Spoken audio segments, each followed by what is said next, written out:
దేశవ్యాప్తంగా పార్లమెంటు ఎన్నికల వాతావరణం ముమ్మరంగా కొనసాగుతున్నది. ఎన్నికల వాడి వేడి రోజు రోజుకు పెరుగుతున్నది. ఎండలు ఎంత వేడిగా ఉన్నాయో ఈ ఎన్నికల వేడి కూడా అంతాగా ఉంది. ఈ ఎన్నికలు ఒక రకంగా దేశ భవిష్యత్తుకు సంబంధించిన ఎన్నికలు.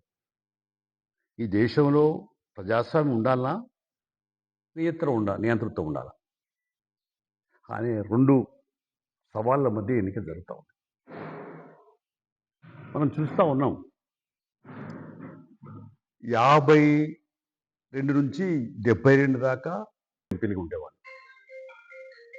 72 నుంచి ఎవరైతే ఎమ్మెల్యేల దగ్గర ఎంపీల దగ్గర ఉండి పనిచేసినారో వాళ్ళ వ్యాపారం వాళ్ళకి ఎన్నుకుండి వ్యాపారాలు నడిపించుకుంటున్నారో వాళ్ళు డైరెక్ట్గా వ్యాపార వర్గాలే ఈ ప్రజాప్రతినిధి ఎన్నిక వరకు వచ్చారు. ఆ తర్వాత ఎవరెవరైతే గుండాలు, హంతకులు లేదా నేరపూరితుల్లో వాళ్ళు కూడా రాజకీయాలు, రియల్ ఎస్టేట్లు, పారిశ్రామికవేత్తలు లేకుంటే కార్మిక సంస్థలవేత్తలు రాజకీయాలకు వచ్చారు. అందుకని ఇప్పుడు ఇలా రాజకీయాలు ఏమన్నాయంటే నేరపూరితమైనవి. ఈ మధ్య సుప్రీంకోర్టు చెప్పింది 2762 మంది పాతోళ్ళు అంటే మాజీలు, కొత్తోళ్ళు అంటే మాజీ ఎంపీ, మాజీ ఎమ్మెల్యే, కొత్త ఎంపీ, కొత్త ఎమ్మెల్యేల మీద క్రిమినల్ కేసులు ఉన్నాయి.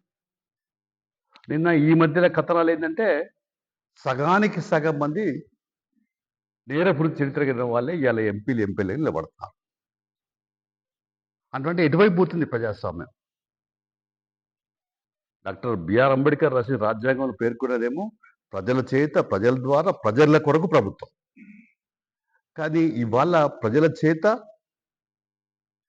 ప్రభుల కొరకు ఎన్నికలు అవుతా ఉన్నాయి.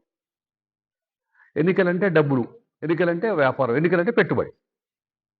ఎంతున్నాయా? ఎమ్మెల్యే కంటే 20 కోట్లు, 30 కోట్లు, 50 కోట్లు కావాలి. ఎంపీకి అయితే 100-200 కోట్లు కావాలి. ఇట్లాంటి దుస్తులు వచ్చేసి అంటే ప్రజాసేవకులు కనుమరుగైపోయారు. ఇలాంటి పరిస్థితుల్లో రాజకీయ ప్రక్షాళన జరగాల్సిన అవసరం ఉంది. అందుకని ఇవాళ వామపక్షాలు కూడా బలహీనపడ్డాయి. వాస్తవం. దీనికి కారణం ఏంటంటే అవకాశవాద రాజకీయ మైమర్పించే విధానాలు. వీటితోటి ప్రజలు తాత్కాలిక భ్రమలో పోతున్నారు. శాశ్వతంగా వాళ్ళ శ్రమకు తగ్గ ఫలితం కోరుకోవట్లేదు. ఈ దుస్తులు వచ్చేసింది. మరి మనం చూస్తూ ఉన్నాం ఈ మధ్య 10 ఏళ్లలో నరేంద్ర మోడీ అధికారంలోకి వచ్చిన తర్వాత ఏ ఒక్క హామీని అమలు చేసిందా? తల డబ్బు వెలుగులు తీసుకొస్తా, 72 లక్షల కోట్లు ఉన్నాయి, అందరికి మంచుతా అన్నాయనే ఏం చేసినాడు? ఒక్క పైసలు ఎందుకు తీసుకురాలేదు? ఎందుకు ఫెయిల్ అయింది? గత పాలకులు ఫెయిల్ అయింది. నువ్వేం చేసినావు? మరి సంవత్సరం 2 కోట్ల ఉద్యోగాలు ఇస్తాను, ఎందుకు ఇవ్వలేదు?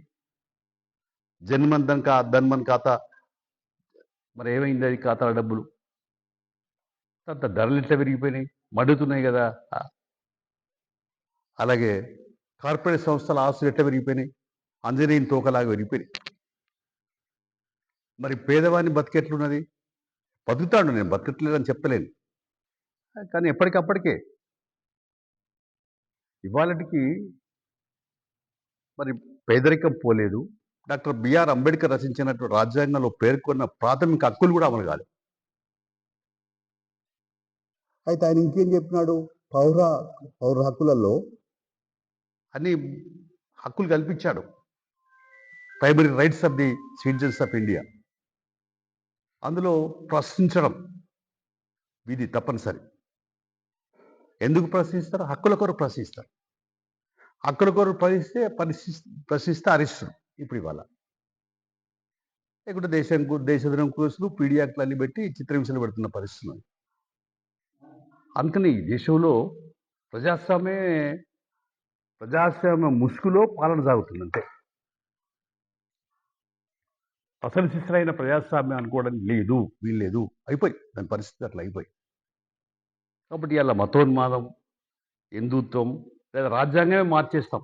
ఇక రాజ్యాంగం మార్చేస్తాం అంటే కథమే, ఫినిషే. రాజ్యాంగం మార్చినాక ఇంకేముంటుంది? ఈ హక్కులు ఉండవు, ఇవన్నీ మాట్లాడేది ఉండదు. ఈ అధ్యక్ష తరహా పాలన పోతాం అనే దశలో అన్ని చర్చలు జరుగుతున్నాయి. అందుకని ఇలా దేశవ్యాప్తంగా కూడా బీజేపీ మళ్ళీ అధికారంలోకి వస్తే మాత్రం మేము చెప్తా ఉన్నాం. ఇప్పుడు మేము చెప్పడం కాదు, చర్చ ఉంది మేధావులలో అందరిలో కూడా.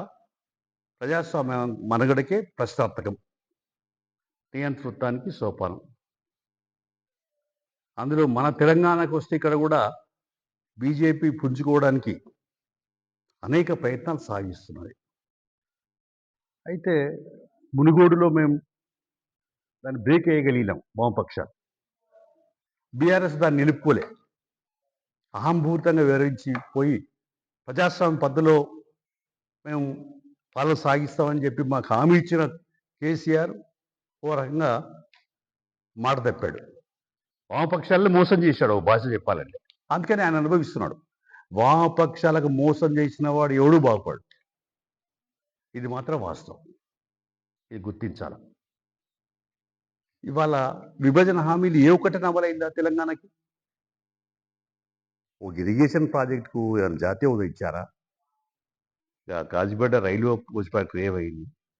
బయ్యారు ఉక్కు ఫ్యాక్టరీ ఏమైంది? సరే, గిరిజన యూనివర్సిటీ ఈ మధ్య ఇచ్చిన నిజమే, వెనుకబడి జిల్లాలకు ఇవన్నీ ఏమి లేవు. ఏం ఏ ఏ ఏ ముఖం పెట్టుకొని అడుగుతున్నారనే ప్రశ్న ఉంది. ఇక టీఆర్ఎస్ వాళ్ళేమో మొత్తం ఏం చేసినారు?